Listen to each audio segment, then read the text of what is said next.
Dude,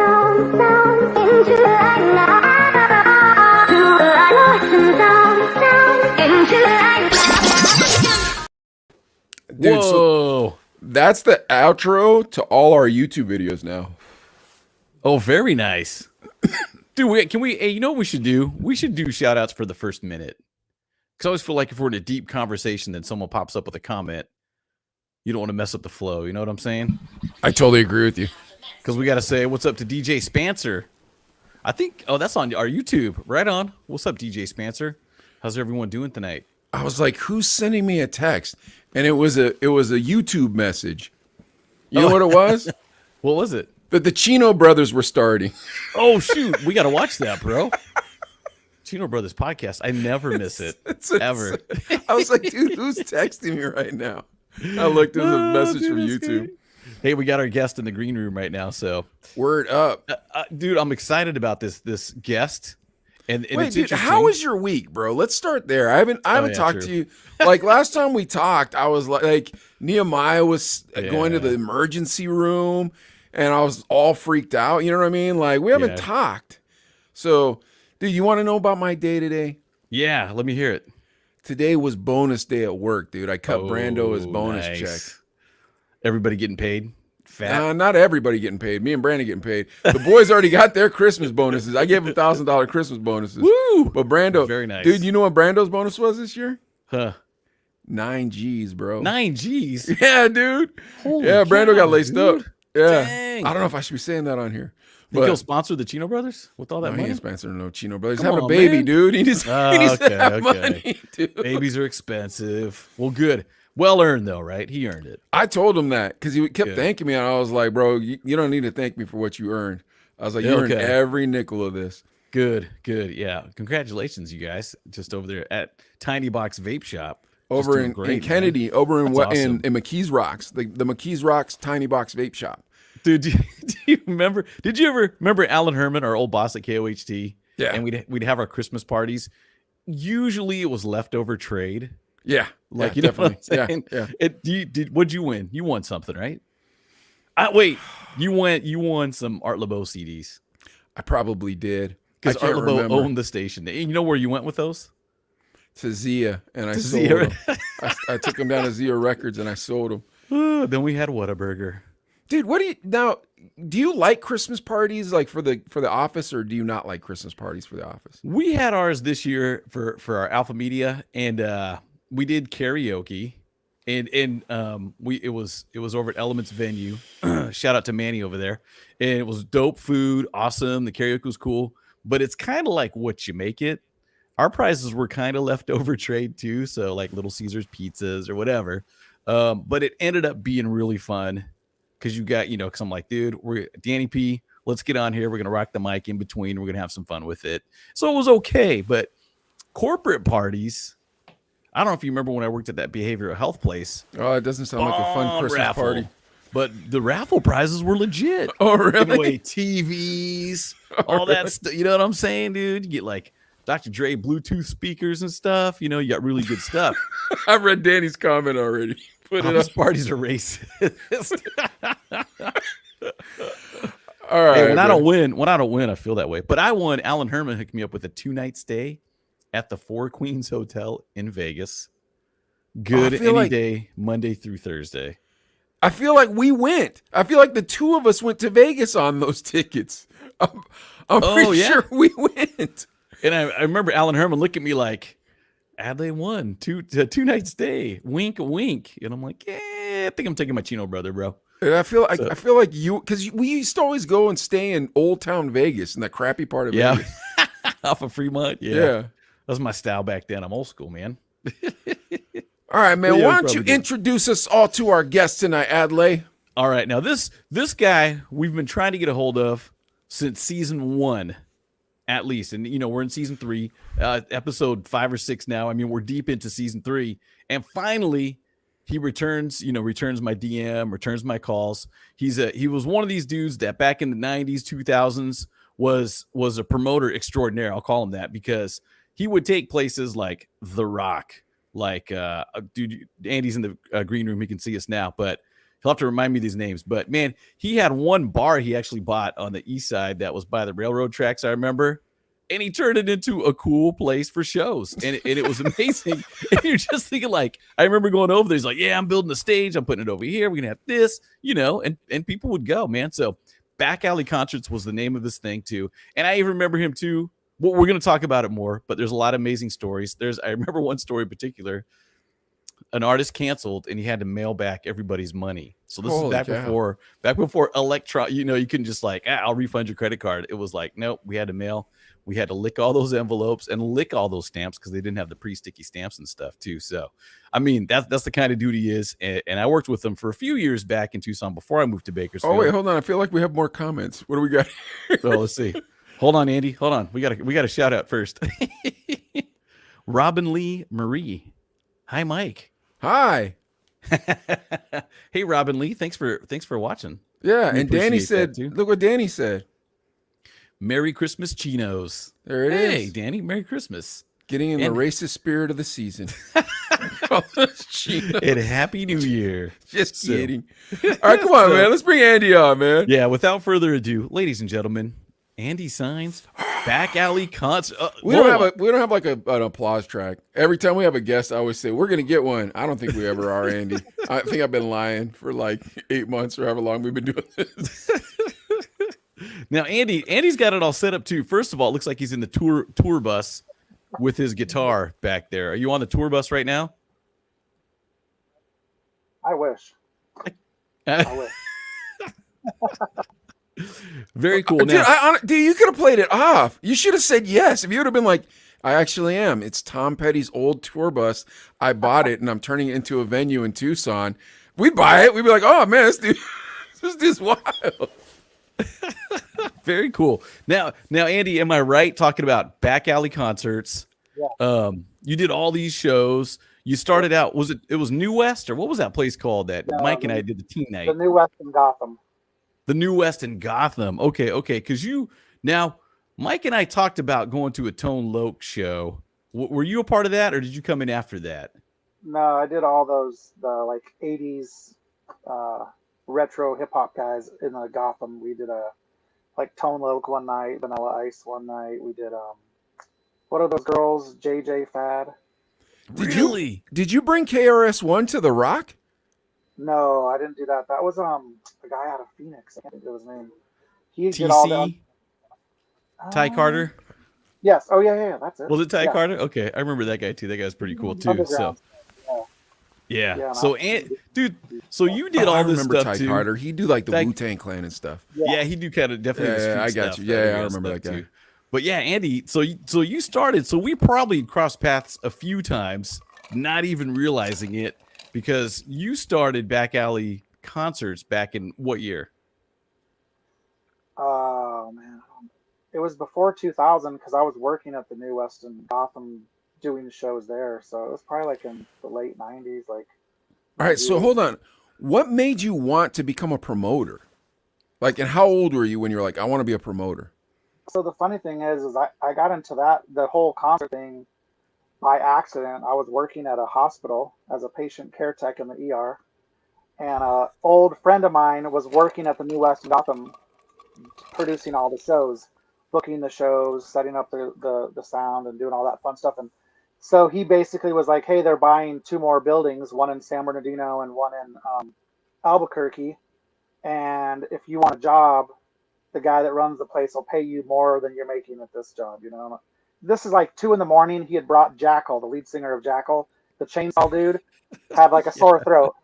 And so I'm like thinking, no way. So he's like, come out here. He took me outside. They were like, had the tour bus out there. And I was like, this is pretty badass.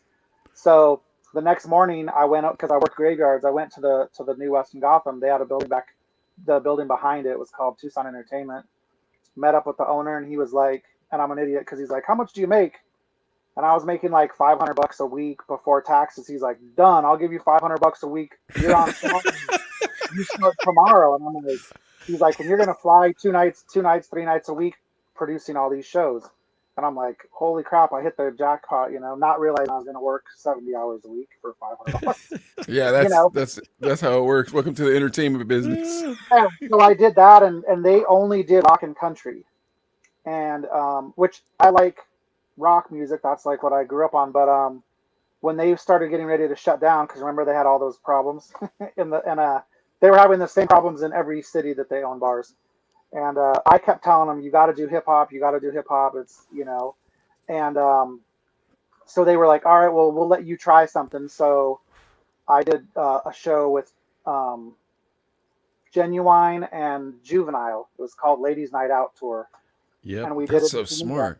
and it sold out. And they were like, holy shit, okay, what do you want to do next? Where was the show at? Was the show at the Gotham? No, in the big room. So we sold 2,500 tickets. And where was the big room? Was the big room in those the round thingy with the I DJ didn't booth in the I middle? never I only went there a couple times, and me and Adley were doing a teen night when I went, so I wasn't really proud to be there. It wasn't one of those like yo man, I finally got the Gotham, y'all. It was like, hey man, when we said we wanted the Gotham, we didn't want to split a talent fee of $50 on a teen night. Could you give us the cool night? But anyways, they give that to KRQ. Anyways. And then comes up that show that you guys were talking about at the beginning of the show where I can't even think of who it was now. The guy, what was his name? The guy that canceled. I can't think of even who it was now. Oh, an artist? It was one of the artists? Genuine canceled? No. No. When you gave the money back, he's trying to figure out who the artist was. Dude, I have no idea. Oh, it wasn't Jay. Okay, Genuine. Ja Rule. It was Ja Rule? Ja Rule canceled. Yeah. So it was like that was what it was. It was Mother's Day weekend, and he made some story up that he couldn't make it. Well, hold on. Was it coming up Ja Rule? Was it like, where would I be without my baby, Ja Rule? Or was it like Tone Loc Ja Rule? You see what I'm saying? He was like when his only couple hits were like at the top, Okay, I got you. Peaking. Oh yeah, nice. In Tucson? Yeah, we sold out, and then Of he didn't get course. a guy at the airport to pick him up, and he never got on the plane. So What was the venue? The New West. So they were letting me do my own all show. the good shows, huh? Take the risk of doing hip hop. They were scared, so they didn't think it would work. So they kept saying, "Well, if you want to do it yourself and risk the money," and so like an idiot, I'm like, "Yeah, I'll do it." Well, then Ja Rule canceled, and I lose a shit ton of money because wow. my deposit back. That was your first bump. Oh. And then the next time, you didn't get your deposit back either? What up, Gavin? Nope. So in the process, we did Nelly there. We did, I don't know, tons of people, all the old school, like at that point, old school, like Vanilla Ice and MC, Young MC came through. Wow. Just a bunch of those. And then at the very end, I was like, hey, I got this show. And I said, and they're like, because we'd have these big round table meetings, but they were like, at the time in like 95, 99 or whatever, these guys were like in their 50s. I'm like, were these guys just doing pounds of cocaine, dude? Like that's what I'm imagining. It's like a bunch of coke and strippers, and they're like, "Listen here, kid, we're gonna have you flying to Michigan or whatever." Is that what's going on? It was pretty wild, man. Every night when the club would shut down, we would lock the doors, and it was such a big club. There was like 50, 60 employees. Dude, we party till the sun came up, and they just be like, yeah, it's free drinks, whatever, And then we'd fly to San Bernardino, do the same thing. Fly to Albuquerque, do the same thing. And they would book the same show 3 nights in a row, so we always do the same thing. And then I booked Too Short, and they were like, dude, whoever that is, we don't know. And I'm like, oh, good, I'm glad you don't know. It's going to be awesome. Oh, man. That was the last show they ever had there. That was when they pulled down all the lighting around the whole big dance floor. They broke all the chairs. They started shooting in the parking lot. The bar never opened again after that. That was it. Really? Is that when it turned into a bowling alley? Yeah, so I'm like, I'm going to do hip-hop concerts. This is awesome. So wait, you took down the Metro? Or not the Metro, the Gotham? The New West? That was it. And then holy God. We started promoting shows at the Rock, and I was trying to book like up-and-coming hip-hop groups because I couldn't afford to buy the big guys. And then I get a random, and I was doing all the booking at the bar. So you could play anybody at the Rock, bro. The Chino brothers played at the Rock. Don't worry about it. Well, so all the club nights at the New West in Gotham, were like up for grabs because they weren't open anymore. So if you guys remember, I took Fat Tuesdays to Deviate and started doing Fat Tuesdays. I remember Deviate. I do remember Deviate. That was at 18 and over still? Yep, 18 and over at Deviate, and then we were doing Where was Deviate? Thursdays at the Rock. Deviate was on Speedway? Speedway in Craycroft, across street from TD's. Dude, I remember East Side Speedway. Yeah. Okay. Deviate might have that might have been put up. That was put up, I think, after Mike split. I think because that was probably 2001 even. 2000, 2001, yeah. Okay. And then I got a call from Snoop Dogg's management to do a show with Snoop Dogg, and he was at the height of his career too. So I went back to the owners of the New West in Gotham, and I was like, "Hey, you guys want to loan me like 60 G's, and we'll do a show with Snoop Dogg?" And they're like, "Okay, why not?" And so I booked the TCC, and the convention center. Yeah, and the convention center's like, "Well, we've never done a hip hop show, but sure, if you know what you're talking about." I'm like, "Yeah." So I got all these people. I had no money to my name. I was broke, but I convinced the owner of the New West in Gotham and then this other guy to pool the money together to book Snoop Dogg, and it sold out at the TCC.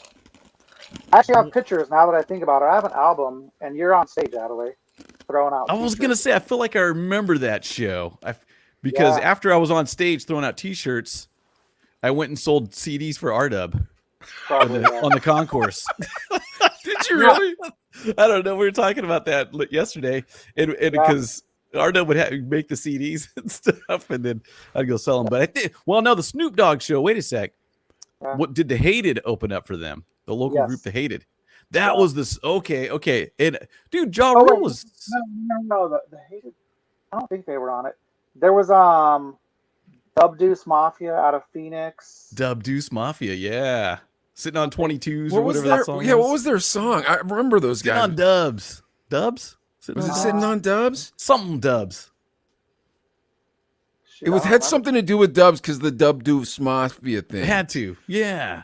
Remember they came up to the radio station and they went over to Adelaide and they were like, "Check this out, bro." And they handed him a platter. They gave him a record, like they were lacing him up with payola or something, like, "We got you." And I was like, I was like, "Dude, I got stacks of this crap in my office right now. I got to throw in the dumpster. Take that to Zia later." Hey, you did. Andy, this is off the record. How much did you charge him to perform? Just kidding. Just kidding.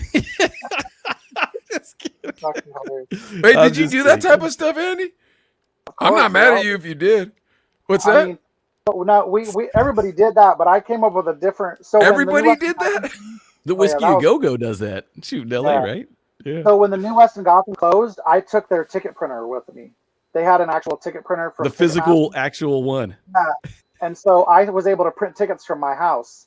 And so like I would like book shows like at the Rock, and I'd put like 20 local rappers on it, and I'd make them each sell 30 tickets to be on the show. I remember Dude, I got a story about that one of those shows in 1 second, but can we say hi to DJ EVP? What's up, man? What up, EVP?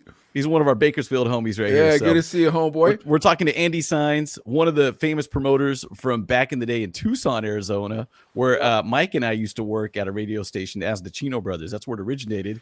And that's a genius idea, Andy. So you'd have 10, Wait, you 12. think this is a genius idea? He's ripping off these poor suckers who sound like garbage. Like every one of them sounded like garbage.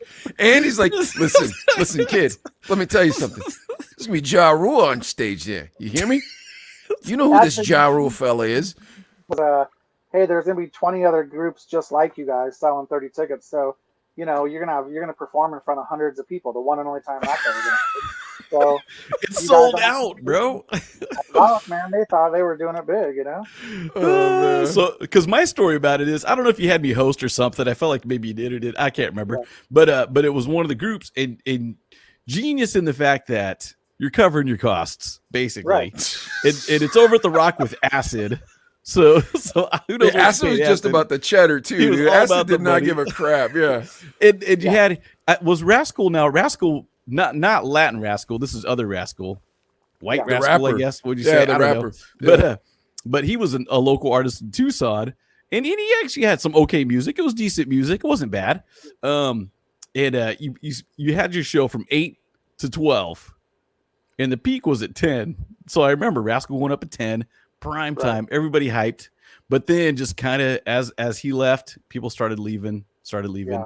And I just remember, all right, it wasn't Mike, but maybe it was Malix. Maybe I was hanging out with Malix at the time.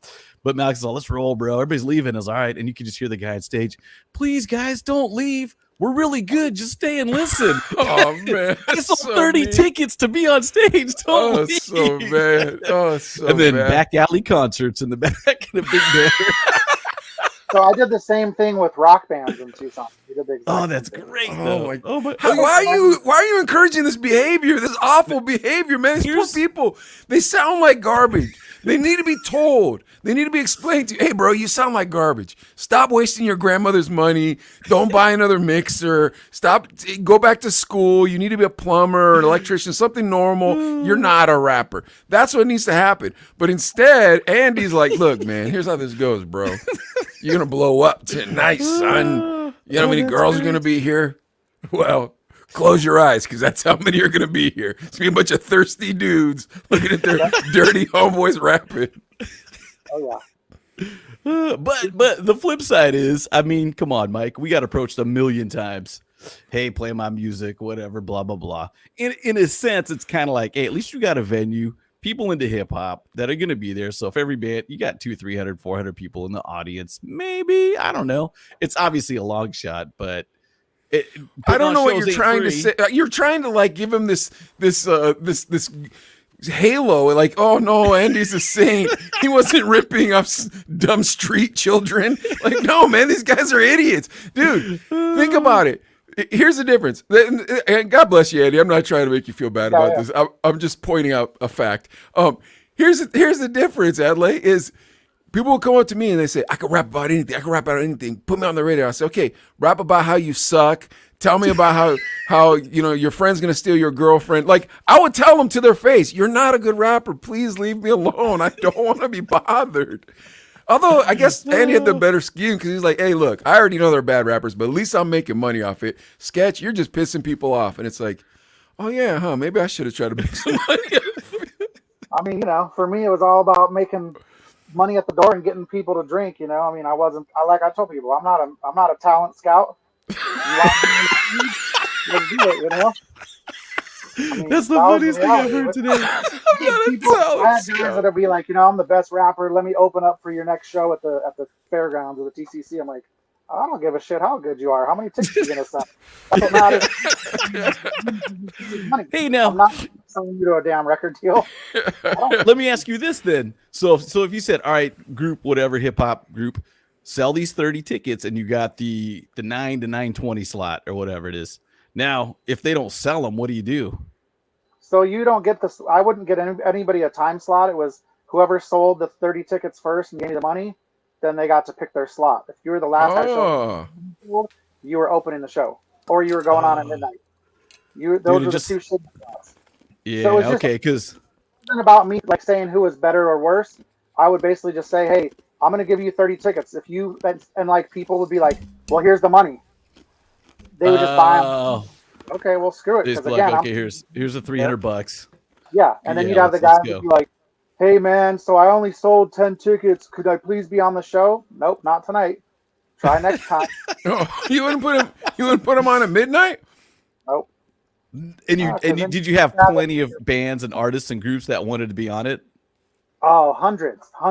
Oh my gosh! In the rock business, on the same page, I did rock bands in Tucson. I had a list of like probably 60 bands, and we would do 4 a night, and we would let them each play for 45 minutes or whatever, and they had to sell 30 tickets, and then after 30 tickets, we did like a door split, because it's a little bit different with bands. But after we did that for like a year, we did a battle of the bands, but we called it Battle of the Fans, and people, every time you paid at the door, you got a little ballot.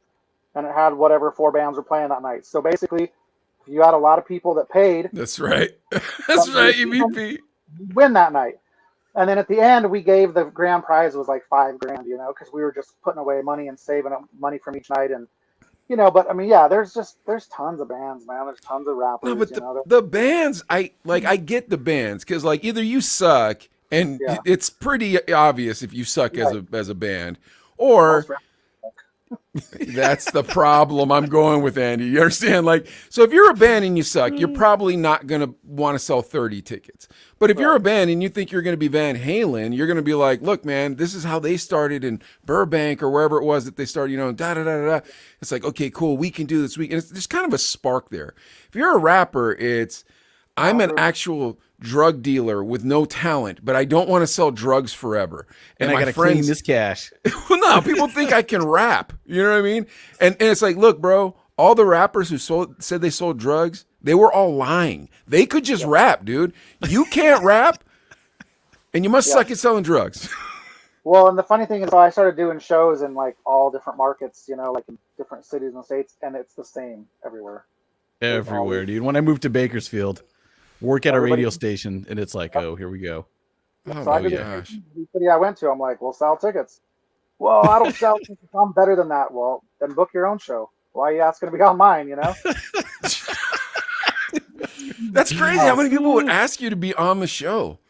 I mean, tons. But that was the thing. It's like, if I'm investing $10,000, $15,000, $20,000, that's what I would tell people. Like, I'm putting my money on the line, so you do the same thing if you want to be on the show. If you don't, then book your own show. Rent the bar. No, yourself. I'm not mad at you. No, I'm not mad at you. But I think it's weird that people would just come up to you and ask you to be on a show. I'd be like, bro, come on. That's not how things work. I have the craziest story in the world so I'll tell you a crazy story about people wanting to get on shows. So in Tucson, I booked you might remember these shows. I did them at the TCC. We called them the Players Ball. And I would book like 10 rappers, like famous guys. And so I had Too Short, E40, Clips when they were the Loonies, I don't know, a bunch of other people, but E40 and Too Short were the main guys. Of course. And so all these rappers in town wanted to be on the show, and I'm like, look, this is a big show. You got to push. Why would they want to?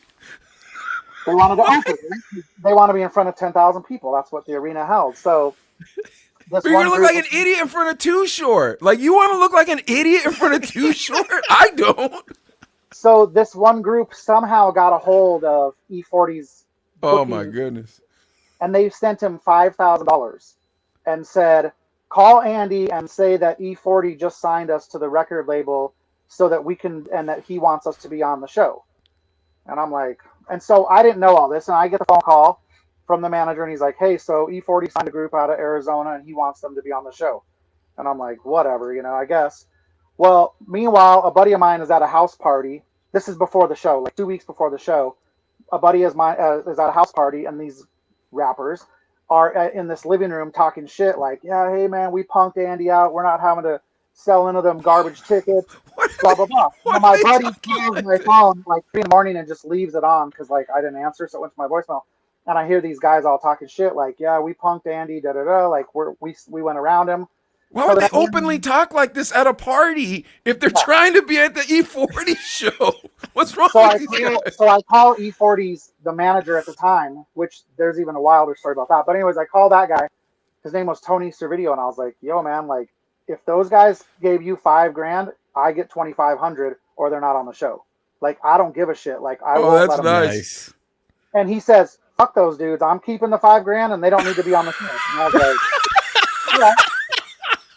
So like a day later, I get a phone call from one of the main guys in this rap group, and they're like you said, like drug dealer, gangster dudes, and the guy's like, hey man, like I know it's not you, but this dude's not giving us our money back, and you better let them know that when they come to Tucson, they may not be leaving Tucson. And I was like, whatever you got to do, man. So I called the E40 guy back, and I was like, hey, like these dudes. So I called some other people in Tucson to verify, like, are these guys, serious? Yeah. And I was like, for his manager, and I was like, hey, I would be concerned. Or wait, hold on. Out of curiosity, who did you call? You call Adley? Because Adley can't even spot a gangster, bro. We used to know this cat. Hold on real quick, Andy. We used to know this cat. This cat was muling for the cartel, like right? Pretty close to the Meadow in Tucson. And like we knew this cat. And Adley was like, he made all his money in stocks. And I was like, bro, that dude is a gangster. He's like, come on, Mike. Just because he's Mexican, I'm like, we know a lot of Mexicans. I don't say all of them are gangsters. But neither here nor there. Let's get back to this. Who'd you call to find out about these cats? Just some guys in town. But so I called E40's manager at the time, and I was like, hey, so I would just give the money back, or, you guys may have problems when you get to Tucson. So I pick them up at the airport, personally at the airport. And I was like, hey, so did you guys give the guys those money back? Like, what's up? You know, like, nah, man, we don't care. We're not worried about it. We're from the Bay, blah, blah, blah. I'm like, whatever. So we do the show, and I had rented them a limousine. And so they were staying off of Wilmot and Speedway at the Radisson back in the day. They pull out of the parking lot, out of the TCC, you know, you went under that ramp. They come up Broadway. They turned on like Craycroft. And right when they turned on the Speedway, some car pulls up, dude, to start shooting them. Light them up. Whoa. Dude, I remember hearing about that. Yeah, so I get a phone call, and they're like, hey, man, E40's brother just got shot, blah, blah, blah. It's your fault. You got to hire security, and you better come pay our medical bills. And I was like, click. Not my problem. So that all went away. Everybody disappeared. Everybody was gone or whatever. And then I went to Reno to do a show with Little Rob. You know Little Rob? Yeah, of course. Well, I didn't know that I'm not like big into the gangster shit, so I didn't realize like there's like Northern and Southern California. They don't like each other. Yeah. California rappers. So we get to Reno, and we go to the radio station up there, and we start getting like he goes on the radio live, and people start calling like death threats. We're gonna kill you, Little Rob, blah, blah, blah. And I was like, so the gang unit shows up at the radio station. They're like, please cancel the show. And Little Rob's like, nah, fuck it, we're gonna do the show. We go to the show. We're backstage, about to get ready. He's about to go on stage, and the dude, E40's manager, walks in the door. He's like, what's up, my man? gosh.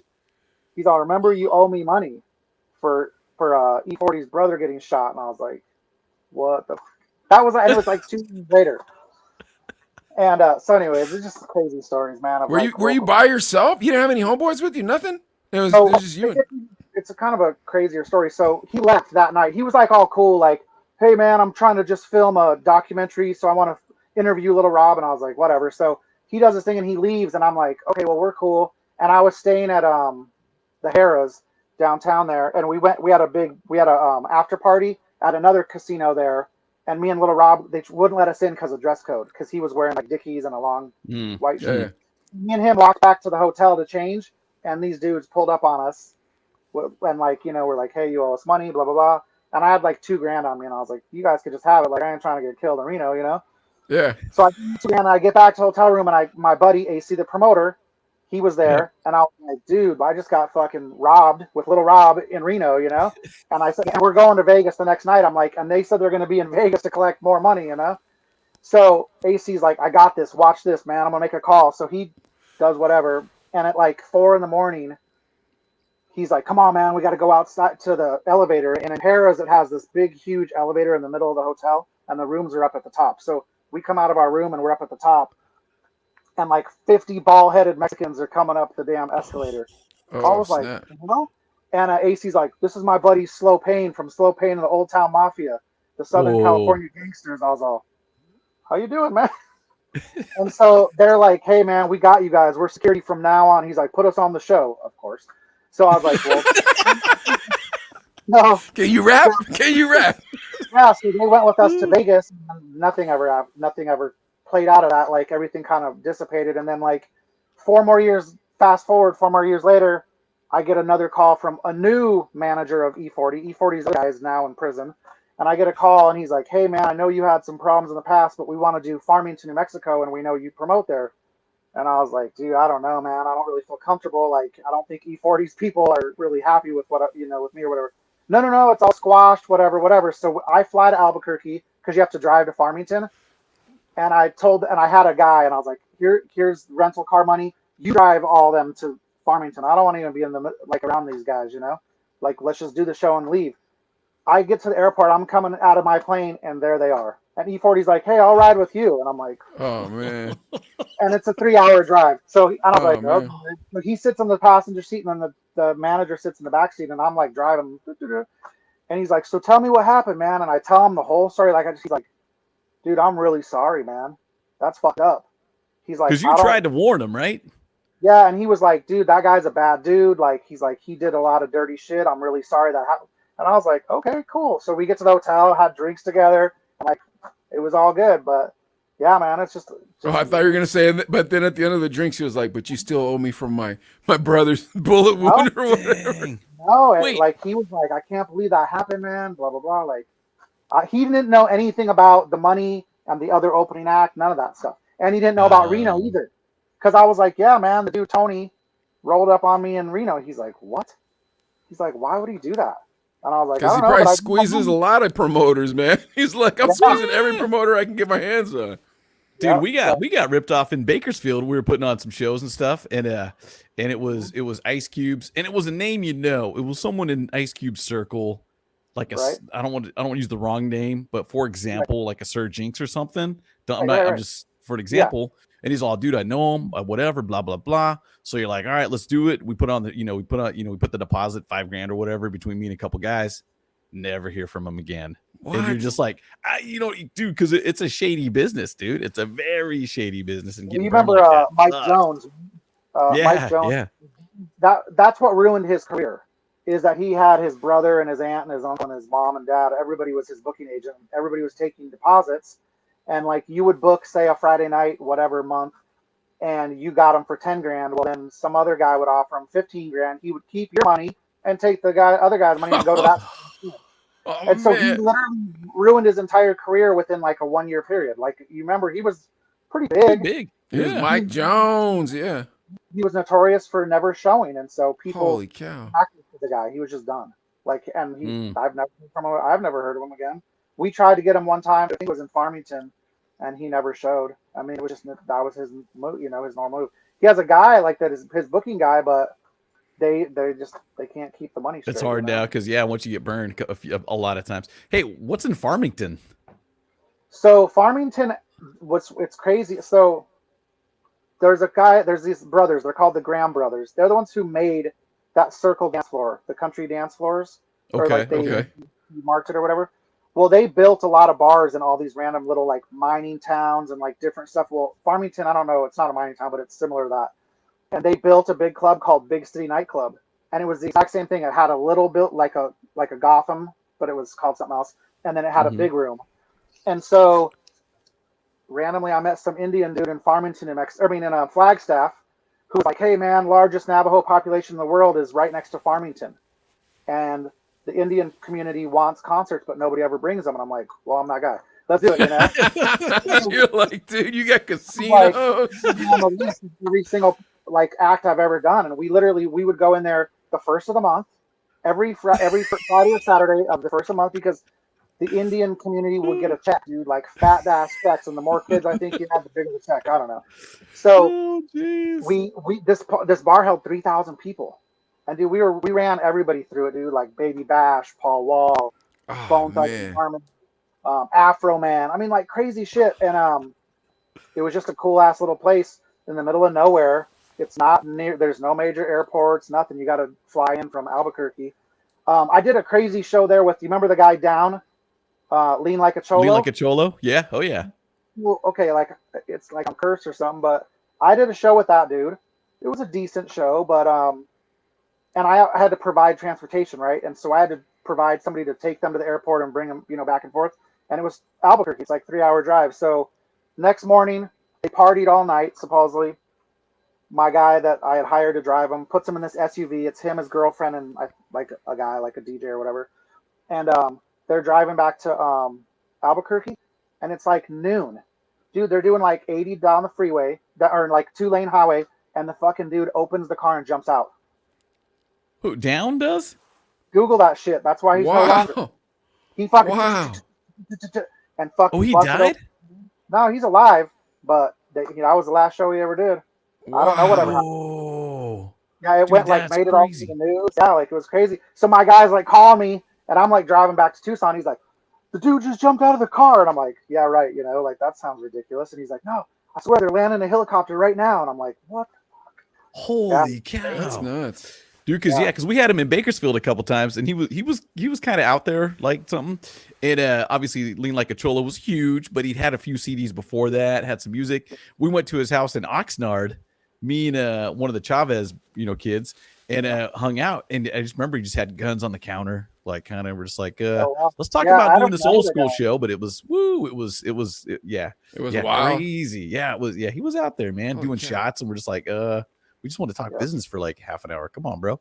But yeah, he was on, and I did not know that. That is insane. So that was probably what, mid 2000s, Yeah. late I mean, 2010. that song had kind of like faded away a little bit. So Yeah. he was trying to pick up any show he could get. So I mean, I probably Andy, paid him are you $200. still doing promotions? Not the concert stuff. I mean, I'm doing some stuff, but like I kind of put together some tribute band stuff just for fun when I started learning how to play the drums, and so I've been just doing that for fun. But I'm a realtor now, like I sell houses. But I feel like with the advent of social media, man, it'd be so much more. I don't want to say easier, but like I feel like it'd be easier. I don't know if easier is the Well, right the problem word. with concerts now is that the artists are charging so much more money because they used to tour just to support their albums, and the albums are what made all their money. Yeah. Now it's reversed because there's no album sales. Like a guy that was 10 grand in 2000 now wants 40 grand and has never come up with another hit. But that's the only way you can survive.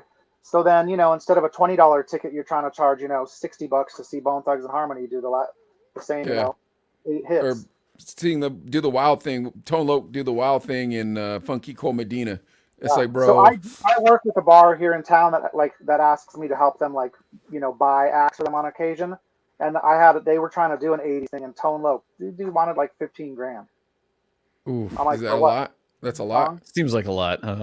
Yeah, for one song. I mean, it's one pretty. song. I have no idea. I've never promoted anything before. Back when you had a man, it was like 5 grand. Like that's what it should be.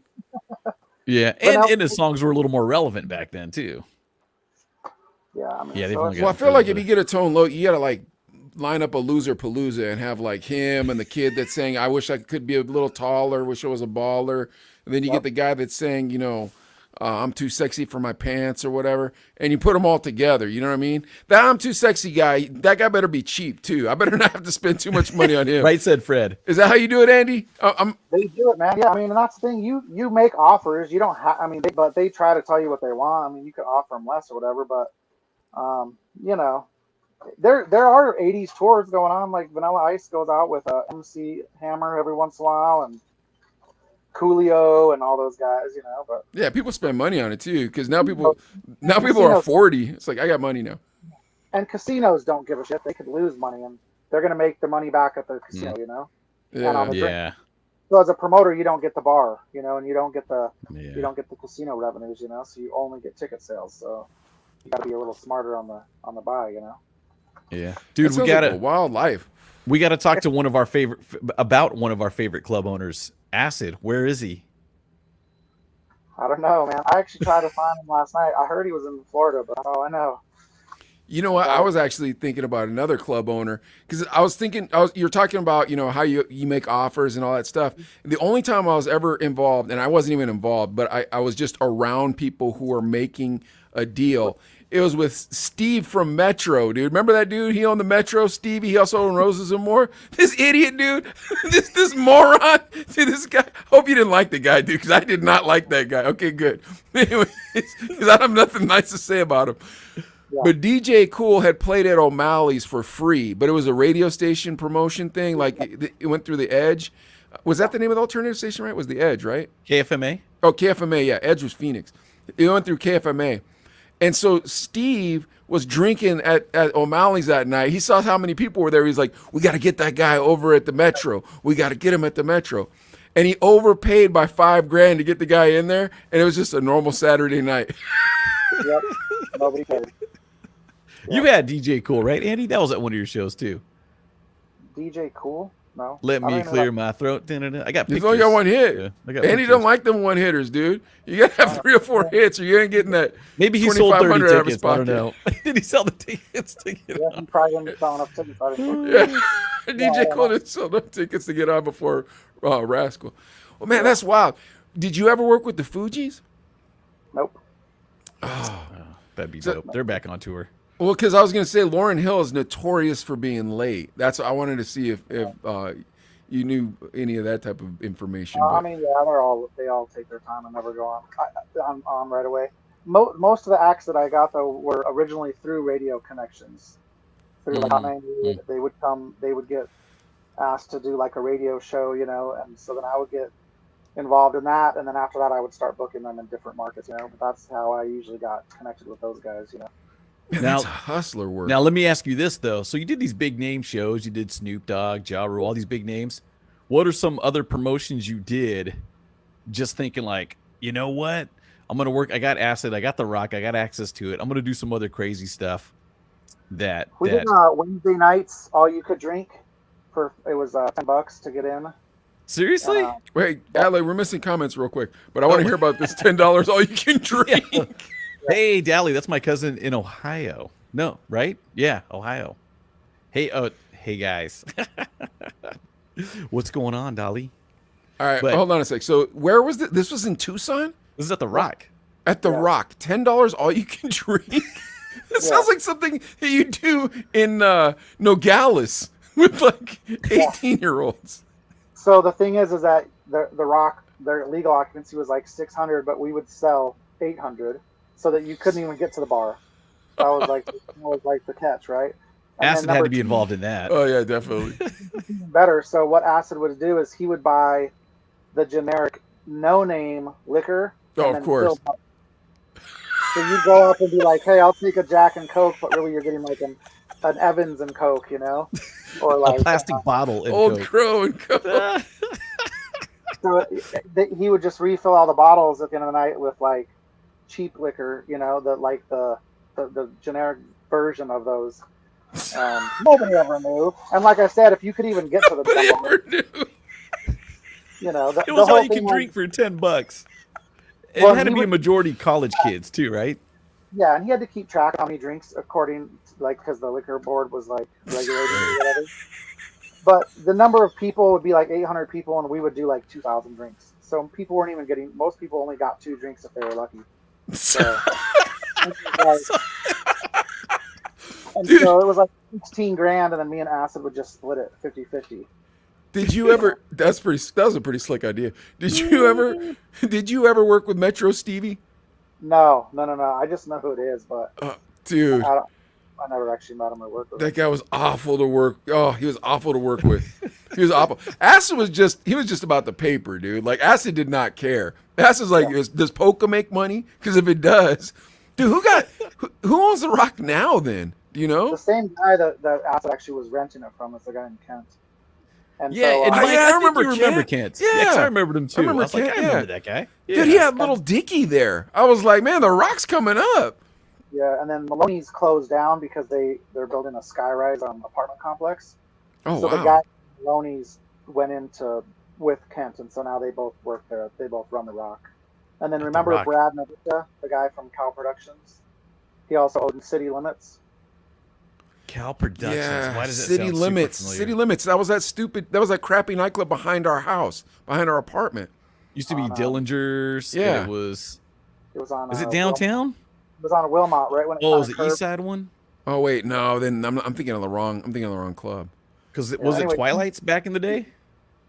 Twilight's. That was. You remember that? Cucarachas. Yeah. Yeah. Yep. Yeah. You know who opened that? That was the guy from Digital Underground. He moved to Tucson. He had opened that club. What? Shock G? Yeah. Shock G, you took that over? Yep. Oh wow. Okay. Wait, so he moved to Tucson and then he took over Twilight's? Supposedly, yeah. I don't know like all the inner workings of that, but yeah, he was involved in that for a while. Dude, when me and Adelaide worked at Twilight's, Kevin, who was running the place at the time, he hired the guy from I Got 5 on It band. What's that dude's name? Looney. It was Looney's Numbskull. Numbskull. Yuckmouth. No, was it Yuckmouth? I thought it was Numbskull. Well, whichever one. Of the two. He hired one of them to do a club night. He's like, oh, this is going to blow up. And it didn't. And then he showed up at our night and he wanted me to give him the mic. Like he was looking around for me. But I was dressed like a skateboarder. And like it was a pretty dark crowd at that. It was pretty urban crowd. I'll leave it at that. And when I rocked the mic, I don't sound like what I look like from how I'm dressed. So he couldn't catch me, dude. I kept picking up the mic. I'd be like, what? And then I put the mic down. I'll walk around. He was looking. Finally, I was like, bro, I don't come on your night, you know. But God bless that dude. I shouldn't be talking crap on that poor fella. God bless both those guys. All right, we got some news or what? Yeah, I was gonna ask one last thing. Oh, go for it. Would you ever have your kids be promoters? I mean, yeah, there's a lot of money No in it, way. man. I forgot. Totally off the con. Do you remember I had the teen nightclub downtown and I did the foam parties too? Revolution, yeah. Yeah, and I did the Revolution. remember the whole basement with foam. Charged Yeah. $25 a person, man. It was awesome. Oh my gosh, dude. Yeah, and that holds what, like 2,000-3,000 kids? Well, I found out it was only 1,000 total, but it was 2,000. So I was always saying it was 2,000, but they didn't think that was even funny. But yeah, we sold 2,000 tickets that night. Yeah. Did you do the Loki concert? No. Was that you? Loki, he was like one of Mr. Doctor. He was like a Bay Area rapper, and there was a shooting and stuff. No, that wasn't you. Dude, Thank just because there's a shooting doesn't mean Andy's involved, bro. Back alley concert. Treating him like Chico. All right, come on. So the no, news, Adley? promoters, kids don't promote. I don't care. It'd be fun. They can make some. Oh man, you're crazy, dude. That's like it's like asking Tyson Fury's dad if his kids should box. You know what I mean? He's like, they've been boxing since they were 3. What are you talking about? And you're like, oh man, this dude's wild. Yeah, most people want to promote them, man. I mean, it's just the risk, Like, it's like I have a lot of guys that are like, "Hey, I just sold all these drugs, man. I got like 20 grand in my pocket. Have fun. Let me book a concert, And I'm like, well, give me your 20 grand. Let's go play blackjack, and let me have one hand to win or lose. Yeah. Oh, that's crazy. I'm like, well, then you're not ready to book a concert because we only got one night to make money. So if you're not willing to risk it, then so. But yeah, I don't like that kind of money. It's risky, yeah. Very. I don't like that kind of money. Oh, jeez. Right. All right, since Andy's an old school dude like us, now this recently came out. This story, Little Caesar from Junior Mafia, Diddy and Biggie's camp back in the day. He recently opened up about all the drama that happened. Biggie getting shot, but he says Little C's reveals Diddy's advice to Biggie following the Suge Knight Source Award diss. It was crazy. He actually says Diddy said, "You know what, Biggie? Don't pay any mind to this. Let it go. Just don't even worry about it and stuff too." Because obviously the East Coast, West Coast, the hip hop rivalry back in the 90s, it was a big deal. And it did take a serious turn when Suge Knight dropped his infamous speech. You guys remember that at the Source Awards. Wait, so Cease told this to Biggie, or Diddy told this to Biggie? I got lost in that part of the story. So Diddy told Biggie after Suge Knight's speech about you don't want your producers, singing and dancing. Yeah. So you come over to death row. Yeah. And then Diddy said, "Let it go, Biggie. Let it go." Diddy said it to and Little Cease is letting us just know kind of this.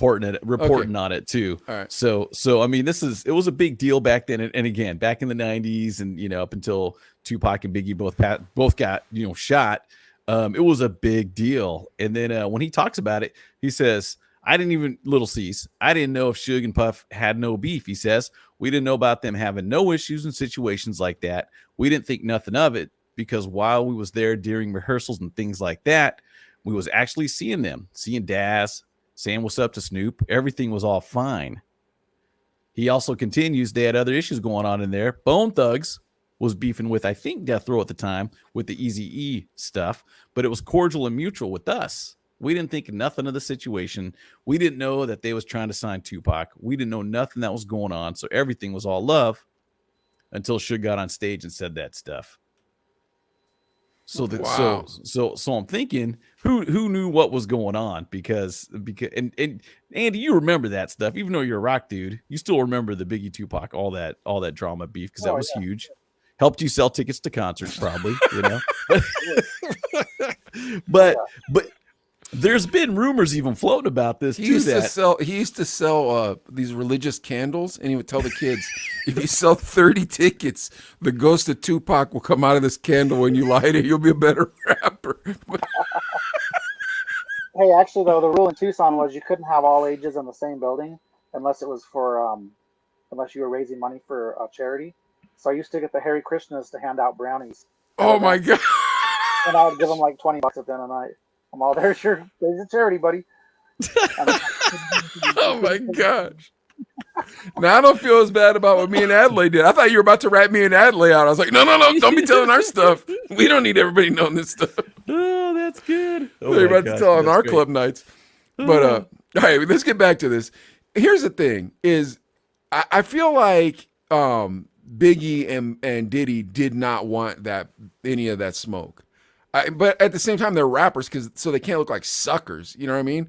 But when you hear Tupac, like Tupac calls him out, calls him a fat F word, says he effed his wife, all this stuff like in music. And it's like, man, that's pretty raw. No response, Yeah,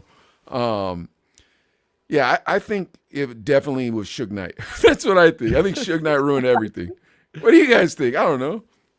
I mean, I think that, it's obviously people that were not even in I think the musicians themselves or the rappers, they weren't really doing it. They were just talking about it in songs, and all their little groupie followers and entourages are the ones that were acting out, Yeah. And I trust Andy's opinion because he's been shot at before. It's true. So but think about it though. You're Biggie's crew. You're New York. You're representing East Coast, and you're hearing this stuff, and you're like, you're probably in Biggie's ear. Biggie, we need to respond. We need to clap back. We need to let them know that the East Coast isn't going to lay down. Yep. I don't know, dude. Andy, did you ever do any East Coast like artists? Like we had Clips, that's East Coast, but that probably was kind of post beef. Yeah, I mean, not a lot. No, I mean, not really. Those they weren't really. I was only doing who was on the radio at the time, like that was what I was, and they weren't really getting that much radio play here. Yeah, that's true too. And then Biggie, I mean, that was 96 when he got shot. 97 it was around those years and stuff too. So mostly like West Coast, and then when the Texas guys came out, like Millionaire and Paul Wall and all those guys, I with those guys. But the South started kind of blowing up. Yeah. Okay. But I don't know, dude. There's still, that's one of those ones, those Notorious B.I.G., that shooting, that killing. There was a lot of weird things going on with that too, because if you saw all this stuff and you're Biggie and you're like, dude, people are buying into this beef with everything they got. And it's kind of like the Little Rob thing, the Norteño Sereno beef. That's real, dude. Yeah, but that's real beef, dude. Yeah, that's real. That's different than real. I'm not saying East Coast, West Coast beef wasn't real, but like that Mexican beef, bro, you don't mess with that, bro. That chorizo, you keep your fingers out of that one, bro. Like that's none of your business. You know what I mean? That's like the mafia. That's like biker gangs. That's that type of stuff that, like, if you know someone that knows someone, you might not want to know that one anymore. It's like, I don't need to hang out with you anymore there, Fred. Why? Yeah. I don't like your cousin. So we don't need to be friends anymore. Yeah. Exactly. So I mean, so all these bad boy entertainment, but also you're surrounded by G's. You know what I'm saying? I mean, real gangsters. It's different kinds of. It's different on the East Coast, though. I'm telling you, man, the gutter people are different than the gutter people on the West Coast. It's a different mentality, but at the same time, I don't know, bro. Do you think that who's more kind of vocal about it? Because I feel like is the East Coast kind of more discreet, but still gangster, and West Coast is more. You don't talk clapping. In the East Coast. As long as I've lived here, what I've noticed is you don't hear tough guys. You don't hear tough guys. You know what I mean? But people disappear. If you're a tough guy, you're a tough guy. But I'm not going to hear you. And if I hear you, I know you're not a tough guy already. So it's no big deal. Okay. You know what I mean? So somebody comes in rambling, bah, bah, bah, bah, and you stand up, and then all of a sudden they're done. Yeah, you're a pretend tough guy. But usually the real tough guy, that's the guy you didn't want to see in the first place. If you've seen him, it's already too. You're like, oh no. Go ahead. What did I was gonna say? What did Malik always say? Real gangsters move in silence. Yeah, it's kind of like that. He's East Coast.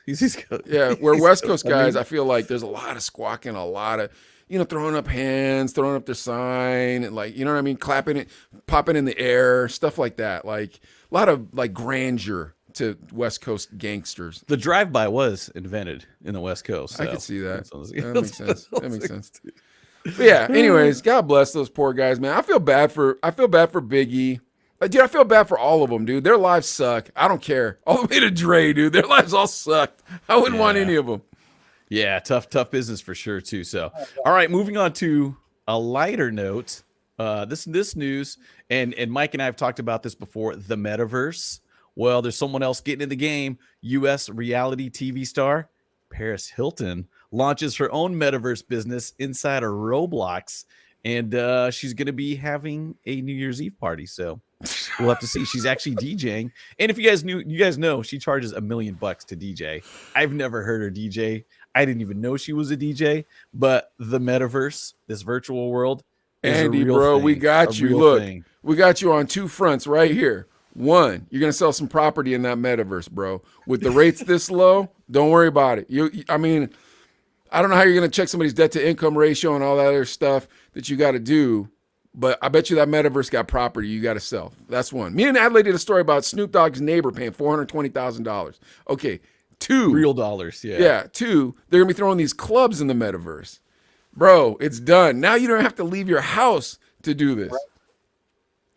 I'm still boggled by the fact that people would bother you when a big artist when Too Short's coming to town. This boggles my mind that some idiot would think, I want my hero to hear me rap like an idiot and look down on me. You know, like what is going through their mind? I'm sorry, I'm off track. Oh, dude, that's crazy. All day, yeah, that's crazy. Doesn't that boggle your mind, Adley? Yeah, it totally does. Because, well, dude, I mean, come on, just go to American Idol, The Voice, and they got awful singers, and just like, my mom says I sound good, and I was like, yeah, she's probably the only one, man. She probably says you're cute too. So, with that, dude, yeah. And Andy, I sell products that keep people addicted to nicotine and legal marijuana. So I'm not really judging you on how you earn a living. I'm just teasing you about those poor rappers. But getting back to what we're saying here with this metaverse, what do you guys think of this metaverse, man? Are you getting involved? Do you guys want to get in on this? Do you want to be in it? I don't know anything about it. I think we build the Rock virtual club in the metaverse, right? And we have $10 beer night. It's virtual beer, and then we sell. It's $10 to get in. My mind was just blown when you said you don't know nothing about it, Andy. This sounds like you should already. I felt like you would already be like, well, I have 5 NFTs already that I'm working on over here. You don't mess with none of that stuff, like any of the blockchain. Mm-mm. Oh my gosh, couldn't you see Andy being good at that, Adley? Yeah, heck yeah, dude. Back alley concerts, virtual. Having concerts with all these guys, all and virtual. Just dude, have and NFTs. Just making his NFTs with him and Chameleon or whomever, you know what I mean? And just be like, boom, who wants this NFT? Putting that thing on the blockchain, bang.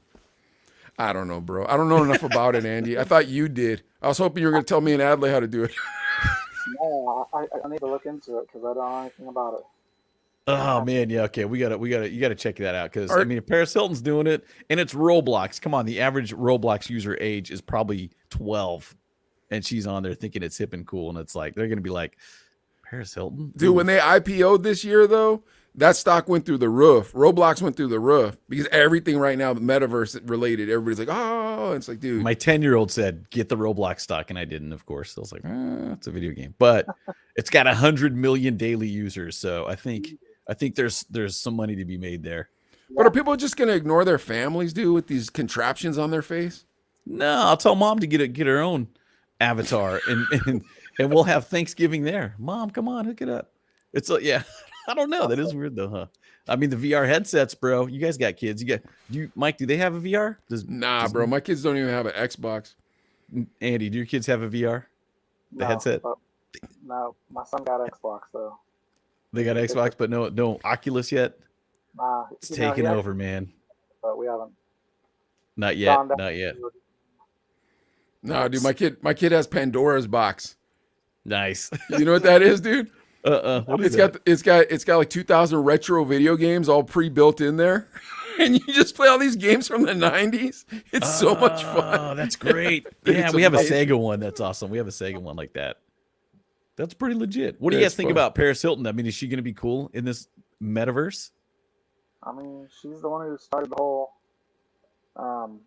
like celebrity people following adult her videos. That too, yeah. I mean, that's right. She was one of the first. She was the first one, wasn't she? Before Kim, huh? That's right. All right. Well, good luck. Here's the thing: is she's going to be in the metaverse DJing, but who's going to be there? Like, she needs someone to promote this club. But I guess we're doing it for her right now, talking about it. Yeah. I bet you every other podcast doing the same thing. You got us, Paris Hilton. Yeah. I got to read this. Here's her quote, as a matter of fact, real quick. So she says, for me, the metaverse is somewhere that you can do everything you can do in real life in the digital world. If that makes sense. Okay. So why not real life? Dude. So for $10, you can be wherever you're at in the world and go watch your DJ in the metaverse. Andy, man, you getting that itch or what, bro? Come on. I don't even understand it. I'm like, what is even going on? You have to have the kids school you on that too, the Roblox and stuff. So cool. The next story we got time for one more here. And this one, speaking of shows being sold out, Joe Rogan had a show set up in Canada, but it's been canceled over the COVID mandate. This show was originally scheduled for April 20th in Vancouver. But it requires proof of vaccination in all these situations, these venues. And this venue in particular, you have to have proof of vaccination. Joe said on his podcast, quote, "I should probably say this because I haven't yet. My 420 show that sold out in Vancouver, I don't think it's happening. I don't think I can even get into the country. I'm not vaccinated. I'm not going to get vaccinated. I have antibodies. It doesn't make any sense." You can't, dude. I don't know where you guys stand on the whole vaccination to get into the show, but if you're still a promoter, it's going to affect your numbers. Yes, the Rialto Theater in Tucson's doing that, and the Fox Theater, but everywhere else is not. You have to show vaccination proof? Yep, you have to have a vaccination card. Oh my gosh, that's crazy. I feel like that's crazy. Is that crazy, or do I just think that's crazy? I think it's crazy for Tucson. Yeah, in other countries, like my brother travels. He just was in Barcelona and somewhere else. But when you land there, you have to do something where he gets a QR code on his phone, and to walk into a restaurant or a bar, they scan the QR code, and on the QR code it says that within the last 72 hours he's tested negative, and that he's been vaccinated or whatever. So that's the only way they'll let you. High tech. Bars, yeah, in other countries. Wow. So the U.S. is behind if you compared to other places, so. But I feel like everybody's just going to get COVID. Like, that's already happening. That's happening right now. I mean, even with it. It's in animals. You know what I mean? Like it can transmit from animal to human. So animals aren't getting vaccinated. You know what I mean? And then you get vaccinated. I'm not saying you shouldn't get vaccinated. I'm double vaccinated. Or shouldn't, whatever. Yeah. I'm personally double vaccinated. I'm getting my booster. If y'all think I'm drinking from the Kool-Aid or whatever, I don't care. I just want to travel, man. I'm not gonna lie to you guys. So I didn't think that's exactly why I did it too, because we're trying to go to Cabo here soon. You gotta be vaccinated. Yeah. Nice. But I mean, I don't know what the answer is, but yeah, the concert thing, that definitely does suck. I mean, there's a lot of venues that have, people won't go because they don't want to get vaccinated, so the shows aren't doing well. Up in Phoenix, the Marquee Theater, Celebrity Theater, and I think somewhere else, they all are requiring vaccine cards. Holy cow!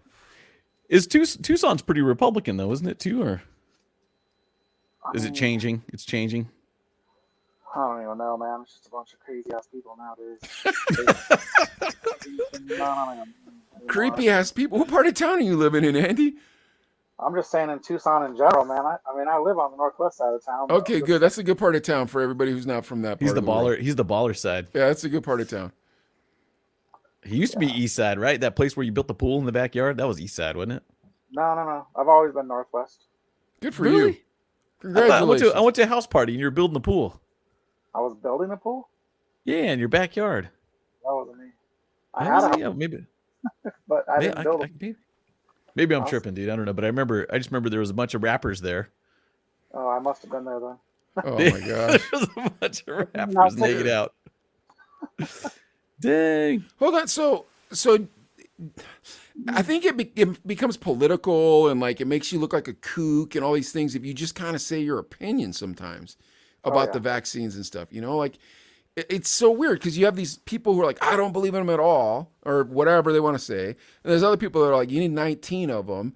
And it's like, all right, look, can we just come to the understanding that I don't necessarily know what these vaccines are doing? It doesn't seem to be pretty clear. Yeah. It's like so. Those shoppers points cards. You're talking about when you go to wherever and you scan it.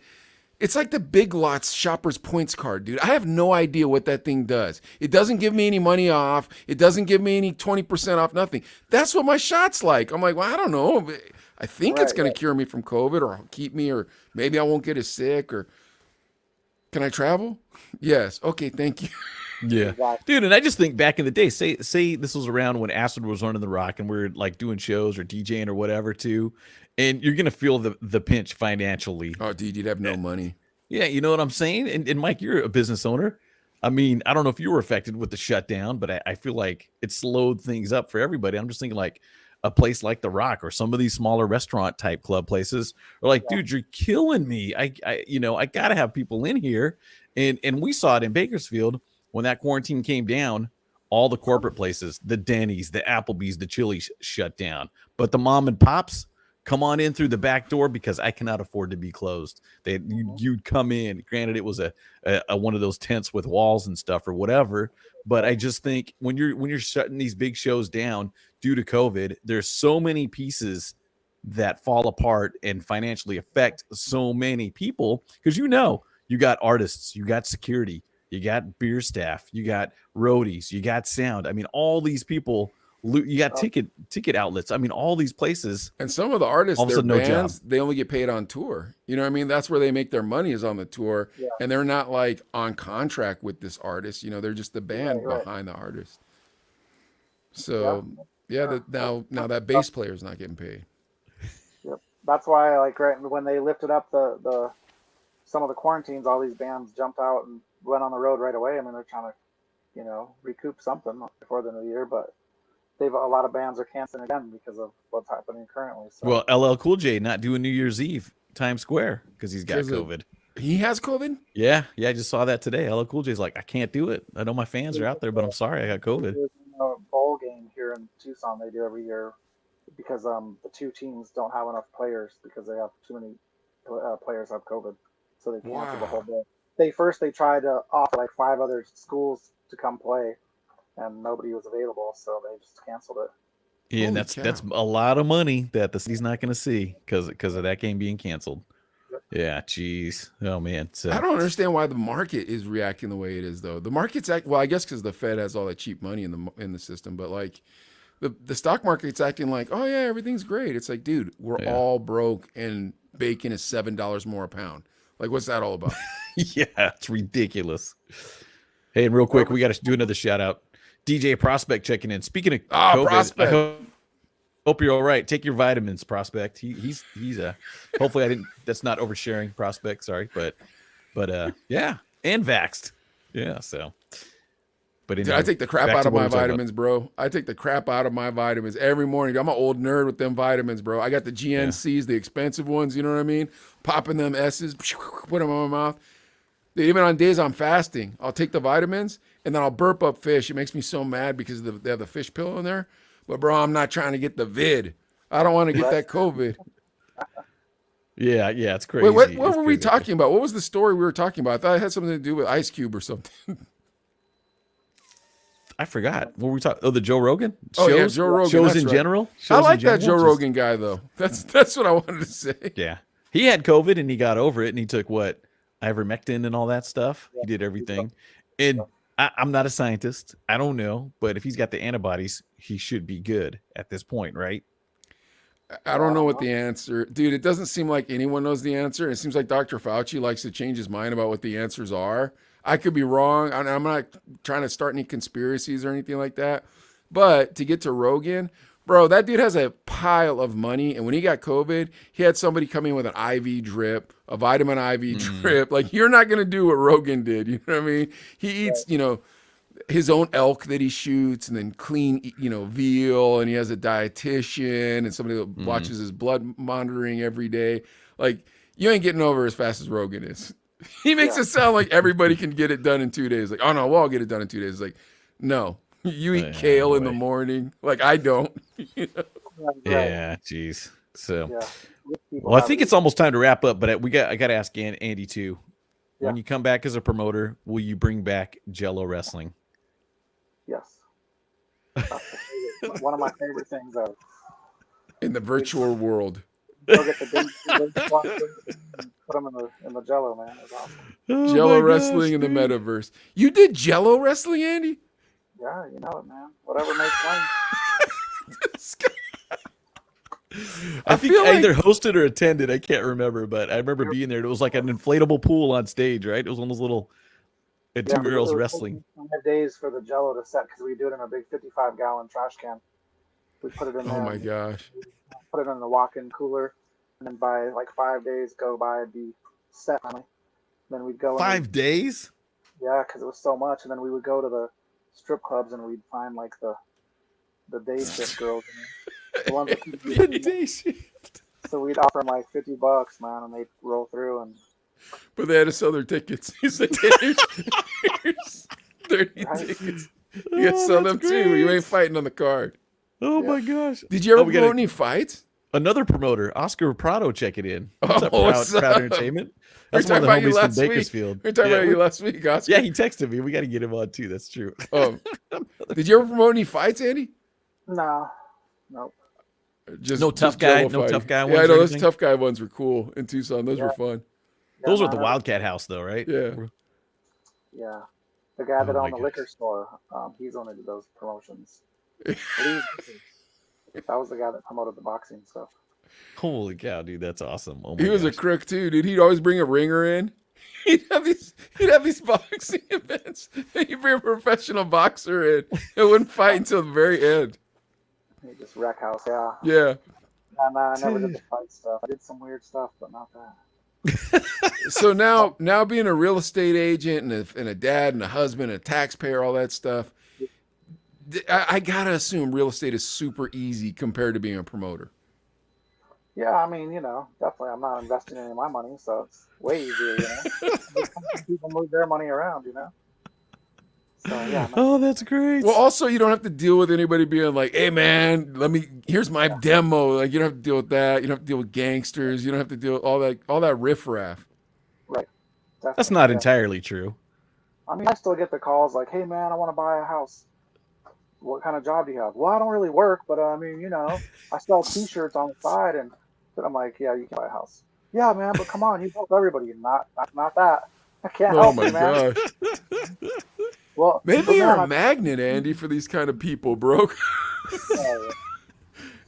Adley, I'm serious, man. You personally don't find it embarrassing for these rappers that they thought that they should open up for Too Short? I will never let that go. That's gonna cook my nugget for the rest of my life. You know what? Now that Oscar checked in, Oscar, if you're still there, this just came to mind. We did Pitbull at the Nile, and I felt like we had some local rap groups perform before him.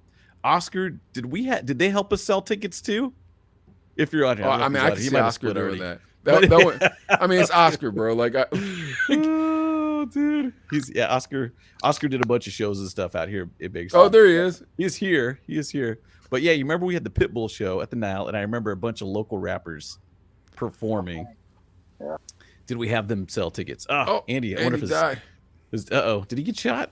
Does he owe somebody money? Okay. his iPad died. Well, man, we better wrap this up one way or another, man. It was a great time. Man, Andy's wild, huh? Dude. Andy's wild. Let's see Oscar says $800 or so. So they sold $800 worth of tickets for us to be on the bill. Okay. Okay. That's what I remember. But yeah, Andy, dude, it was great. I totally forgot about him. I just kind of was going through my Facebook or whatever, and I was like, Andy Saenz, promoter, man. And he'd hire me just to do some shows or host or open, just kind of like index coming up, make some noise for blah, blah, blah. Yeah. Yeah. So really good dude. And I'm glad that he's successful now. And Andy, maybe you'll see this, later. Hopefully you will. But great having him on the show. Yeah, that was a great episode. And can we tease next week already? Is that okay? So this is for all the Bakersfield homies. Next week, everybody stop watching. Just kidding. We got Dos Muchos. Dos Muchos. I'm super excited. He's a DJ here too, and he's all in the clubs all throughout and everything too. So we're gonna have him on next week. So I'm pumped for that too. So word up, Dos Muchos. I can't wait to meet you, homeboy. Don't forget, guys, follow us on Instagram, TikTok, Clapper, Facebook, and most importantly, YouTube. We are crushing it on YouTube. We just passed the 4,000 mark, and we just put out the top 10 hottest women on Instagram video. So this is top 10 of 2021. You like to do your year in reviews? Me and Adelaide already helped you out with that. All right, guys. We'll see you next week, and we'll see you in the midday getaway. Yeah, thanks for watching. Later.